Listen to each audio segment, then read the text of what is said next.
Hey there, are you ready for our next riveting experience?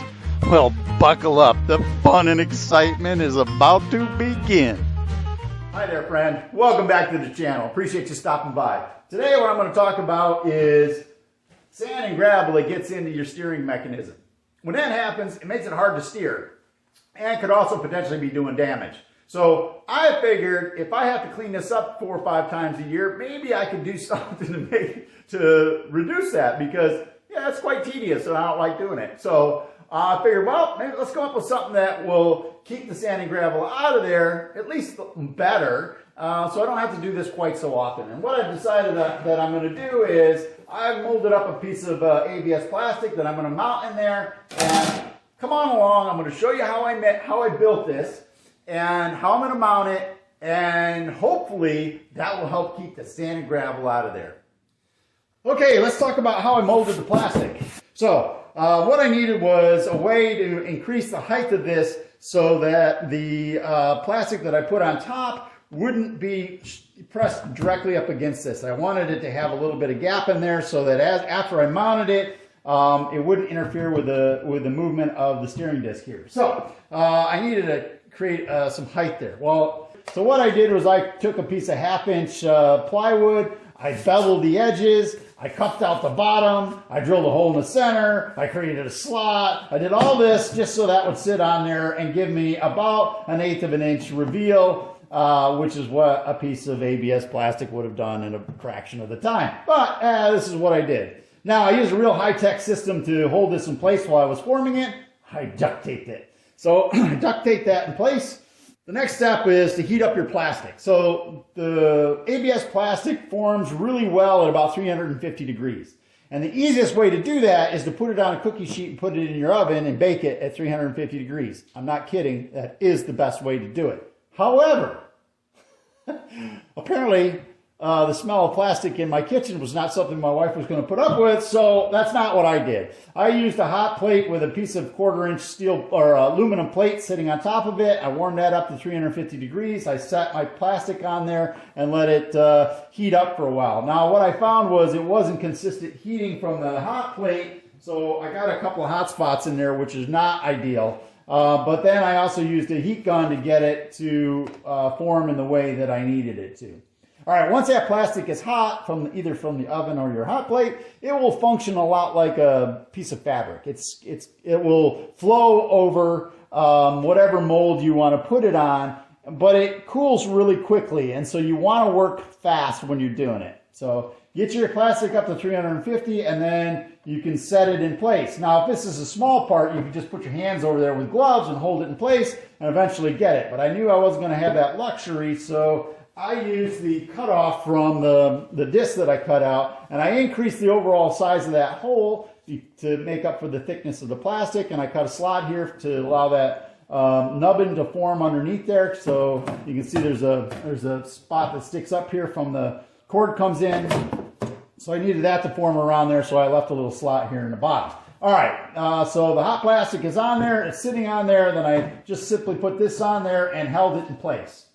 All right, so that held it in place, and you want to do that until it cools enough that it's rigid, because as it cools, it tends to want to flatten back out and will flex and warp and do all sorts of goofy stuff. And so you want to do this and hold this in place until you get it fully formed. All right, so I have that, and now what I need to do is mount it in place. And the way that I'm going to mount it in place is just simply use Velcro, because I want to be able to pull it in and out. I don't want to pierce the plastic. I thought about magnets, but I don't think that the magnets would hold it down as well as the Velcro would. And I think the Velcro will also function as a filter to help filter out the particulate matter and keep it from getting in there. I will leave a gap at the bottom, I believe, to let water flow out, because water does come up through here occasionally. So that will allow the water to escape. All right, so that's what I'm going to do. Stick around to the end. I'll show you how to do that. But before we get to that part, I have to clean all this crap out of here. And so that's what we're going to do next. Okay, first things first, we're going to get this thing out of here. And to do that, this guy right here holds the rudder in place.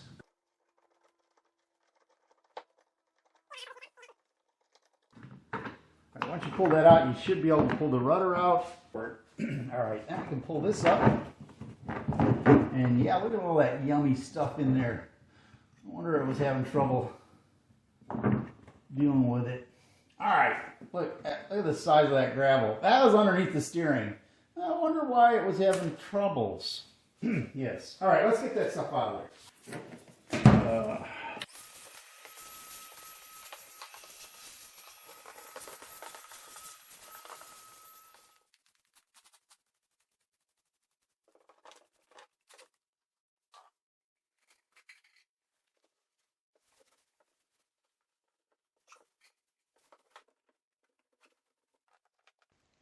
All right, well, I'm vacuuming up here. How about we take the time to say, hey, if this is helping you guys out, if you like this content, if there's value in it for you, could you hit the like button? That would really help me out a whole bunch. And, you know, it's free. You can subscribe too. There's nothing wrong with that. And it would be appreciated. Okay, well, thanks a lot for your time. Let's carry on. Okay, when you're doing this, be as thorough as you can. You want to get everything out of there if at all possible. And I'm noticing that there are plenty of score marks around this area here where the steering disc meets the hull. Yeah, it'd probably take 15 years to wear through, but it will eventually wear through. Might be kind of nice if they put like a brass bushing in there or something, but this is a foam gasket that goes in here that helps prevent the water from coming up through. So when you're putting this back on here, just got that in there so easy. These little guys here have to line up with that right there. You want to make sure that when you're placing it on here that you're aligning it with the rudder. The rudder needs to be going straight, and this has to be in the straight orientation. So you have to spend a little bit of thought here while you're working on this. Yeah, underneath the kayak here, I have a stool, which is what's holding the rudder up.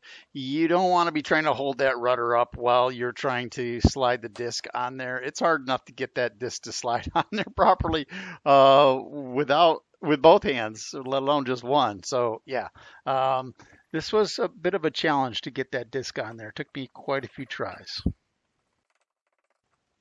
Yeah, it was right in here where I finally got it on there, and I was able to get the nut on, and I realized that the cable had popped off of the pulley. So I pulled it back up so I could get the cable realigned and back on the steering disc here.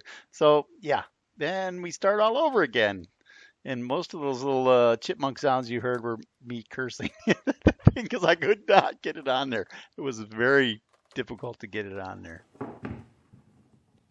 Yay, our hero has managed to get it on there. Oh, finally. What a pain in the neck that can be. What I found was if you try to angle it to get it started, it's nearly impossible to get it to slide in there. So if you push it straight down on the rudder, it tends to slide in much easier, and that worked.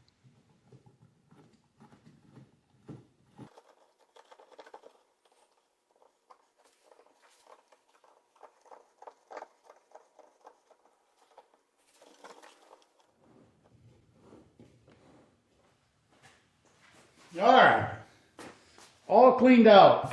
Be as thorough as you possibly can, and now we can mount our plate over the top of that, and hopefully that'll keep all that gobbledygook out of there. I will caution you though, once you do put one of these on, all right, once you put something like this on, you can't set it and forget it. You do have to pull that off and look at this stuff pretty regularly because you need to know how effective is your plate at keeping dirt out of there, and what kind of wear are you getting on your cables. Right now my cables look really good. I'm not too worried about that, but over the years, months, it could fray and become fragile. So you want to look under here pretty regularly. Okay, just before we get started with the hook and loop Velcro here, I did put some silver marks on there with a silver Sharpie just so I know approximately where I need to stick this when I put it down. Generally speaking, most people put the hook on the piece that is being adhered, and they put the loop on the main device. There's a lot of reasons for that, and it's really not all that critical, but if you're going to adhere to a standard, that's the standard you want. Kayaks, I don't think it really makes a whole hill of beans difference, does it?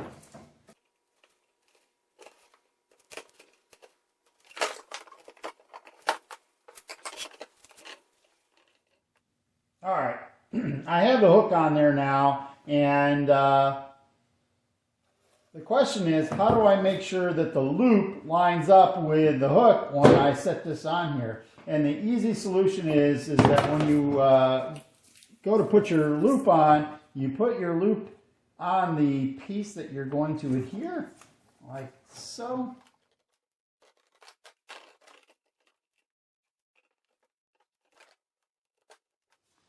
Okay, prepping the site is a good idea. You should always wipe down anything you're going to use adhesives on with denatured alcohol, not isopropyl, denatured. The denatured alcohol, and I just rubbed off some of my Sharpie marker spots, but the denatured alcohol will clean up a lot of silicone and oil-based products, whereas the isopropyl will not. So cleaning it off really well is a good idea, particularly on kayaks because they have a lot of mold release on them, and that can affect adhesives and how well they stick. So cleaning off that really, really well. And certainly dirt is not something you want on there either. That will also affect your ability to adhere adhesives to it. So, yep, clean it off with really well with denatured alcohol. If you put your Velcro on your piece itself and then peel the adhesive off, now when you stick it on, everything is always going to line up exactly correct. So don't try to put the Velcro on separate sides independently. Just put them both on one side and then stick the part in place. All right, here we go.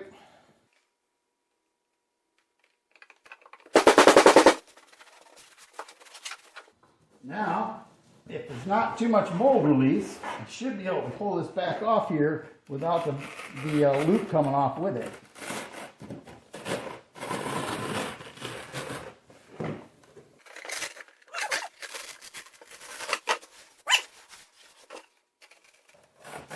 So you know what? I'm going to get a tool to burnish that down real well.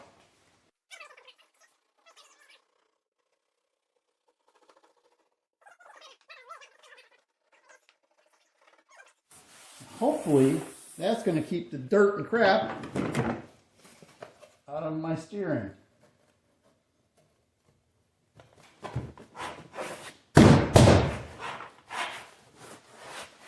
What do you think? Is that going to work? Let's make sure I can still steer. Yep, steers nicely still. Woo! I don't know about you guys, but I am thrilled with the way this turned out. That's going to keep all that dirt out of there. It's fantastic. Well, that's about what we got. Thanks for stopping by.